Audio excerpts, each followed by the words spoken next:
Trouver des solutions aux problèmes des producteurs en vue d'améliorer la production de riz en Côte d'Ivoire. C'est le but de la plateforme des acteurs de la filière riz en Côte d'Ivoire lancée ce jeudi à Abidjan. Vous aurez les détails tout à l'heure.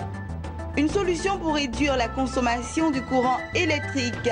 L'initiative est d'une entreprise exerçant dans le domaine électrique.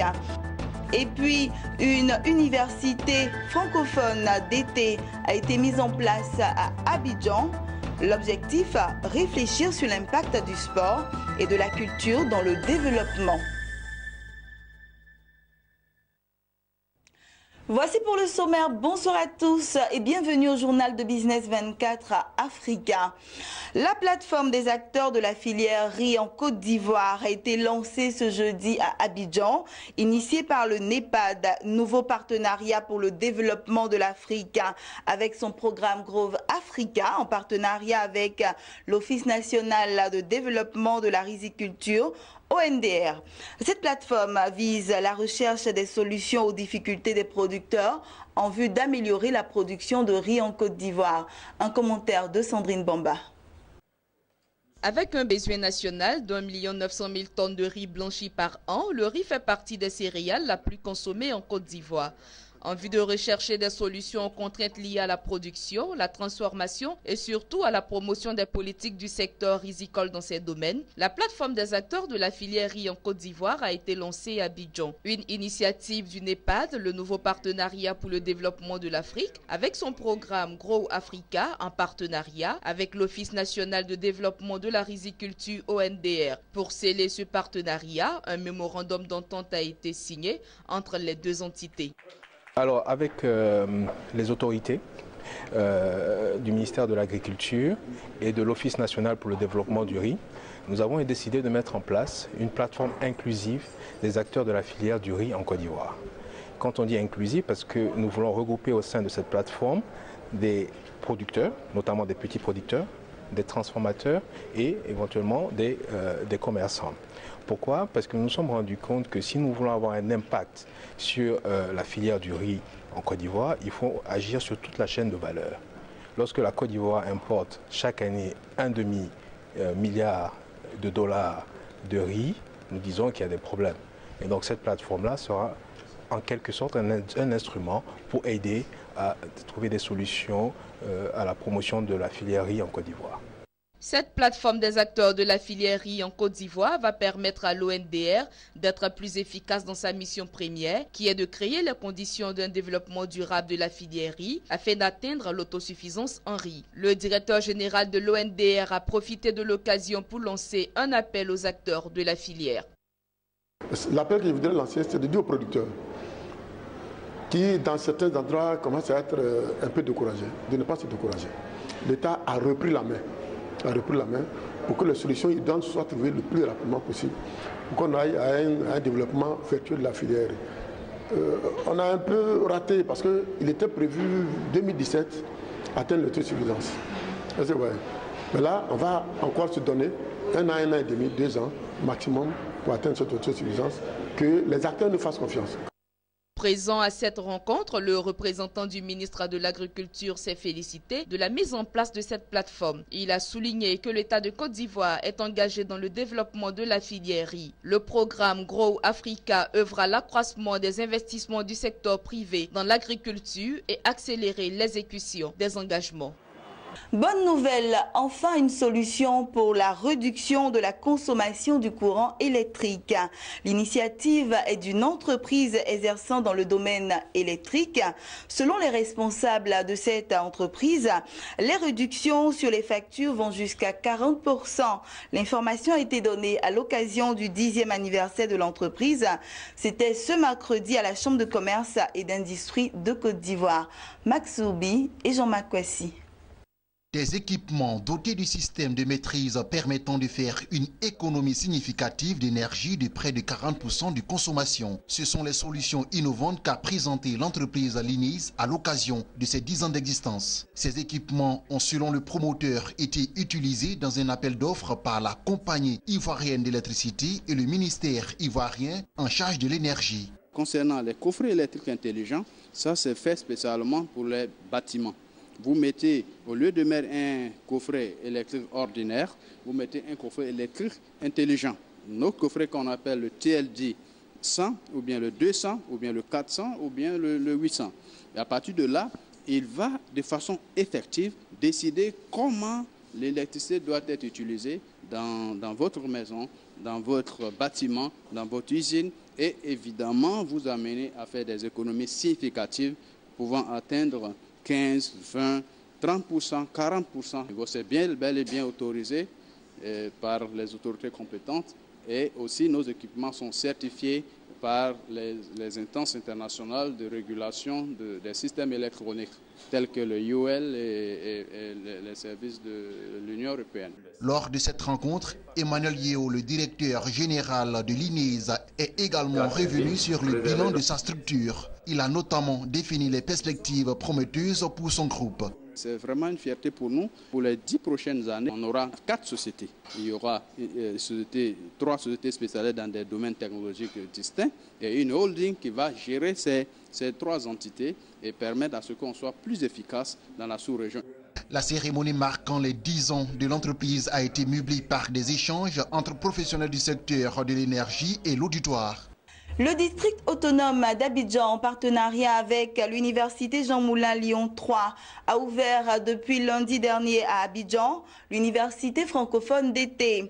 Objectif, réfléchir sur l'impact du sport et de la culture dans le développement. La séance inaugurale de ce séminaire a été présidée par Robert Begré-Mambé, ministre en charge des 8e Jeux de la francophonie. Restons toujours avec Max Soubi.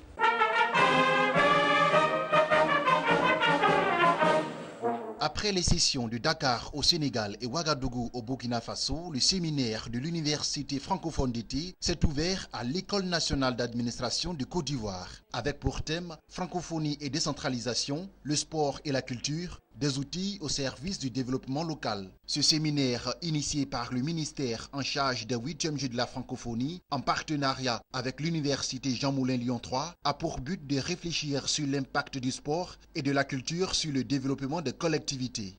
Pendant cette semaine, l'université d'été, nous réunissons 150 décideurs de 17 pays et on les fait travailler dans des ateliers avec des professionnels des différents sujets sur la question de la déconcentration, sur la question de l'utilisation du sport comme outil de réinsertion par exemple, ou de création de liens sociaux, sur la question de la culture et comment la culture peut être un maillage dans nos sociétés et permettre leur développement.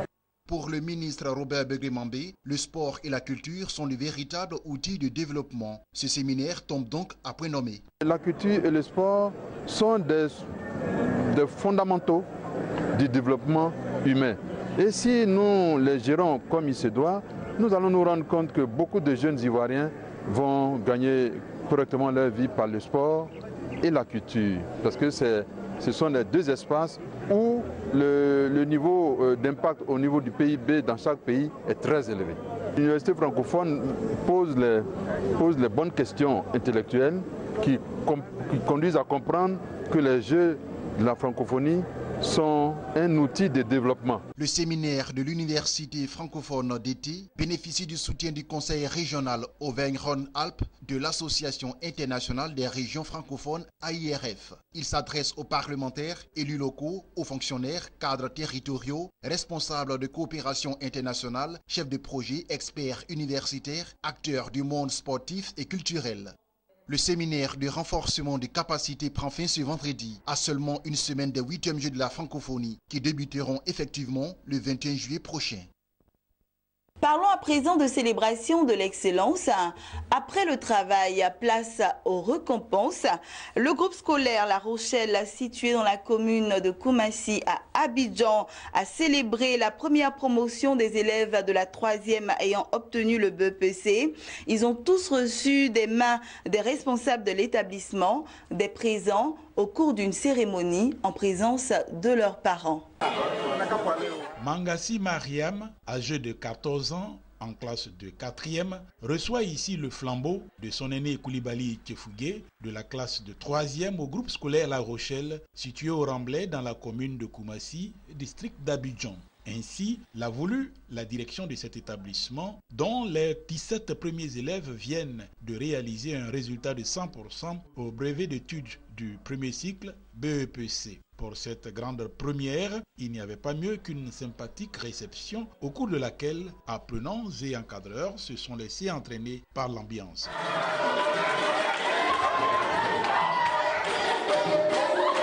Saisissant l'occasion de cette journée d'excellence, le directeur des études, M. Kosonou Kwasi Eboa, a exprimé sa fierté avant d'exhorter les élèves à faire fi de tout effet de mode afin de gravir toutes les étapes tout au long de leur cursus scolaire et figurer ainsi parmi les élites de la nation. Des conseils avisés qui ne tombent pas dans des oreilles de sourds. J'ai obtenu 133,67 points au BPC 2017. Je remercie tout le monde, tous ceux qui nous ont encadrés pour pouvoir obtenir ce résultat. Au second, je vais travailler pour passer au premier. Elle est élève de La Rochelle depuis le CP1 jusqu'en 3e aujourd'hui où elle est reçue à son BPC. Moi j'ai toujours eu confiance en cette école parce que tous mes enfants sont passés par là. Efficacité, rigueur, travail, ce sont les valeurs qui se cultivent à La Rochelle. Un établissement où le goût du travail est une priorité comme l'exige la direction du groupe. Beaucoup de parents ne faisaient pas confiance vraiment à la chose. Il y en a même qui ont eu leurs enfants affectés au cours secondaire La Rochelle, qui ont demandé une réorientation parce qu'on venait d'ouvrir. Mais c'était mal connaître La Rochelle. Il y a des enfants qu'on partait même chercher dans les cyber pour venir faire cours parce qu'on avait besoin d'un résultat. Ainsi s'achève véritablement l'année scolaire au groupe scolaire La Rochelle. Ne dit-on pas que l'ouvrier mérite son salaire, ses élèves méritent bien ses présents. Voilà, c'était le reportage de Jérémy Aouré et Jean-Marc Kwasi. Terminons avec cette autre information, mais cette fois-ci en bref et en images.